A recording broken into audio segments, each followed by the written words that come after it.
जाधव आहे.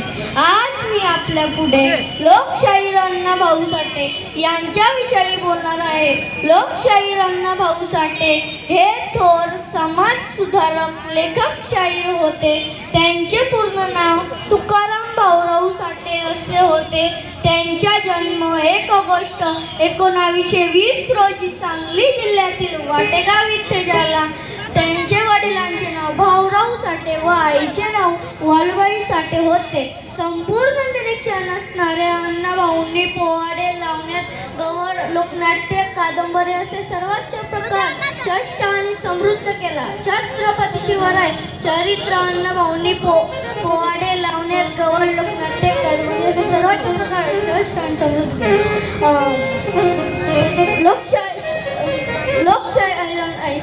छत्रपती शिवराय चरित्र अण्णाभाऊंनी पोवाडे यातून रशियापर्यंत पोहोचले. लोकशाहीर अण्णाभाऊ साठे यांनी 18 जुलै 1969 रोजी या जगाचा निरोप घेतला. जय लवजी अण्णाभाऊ साठे.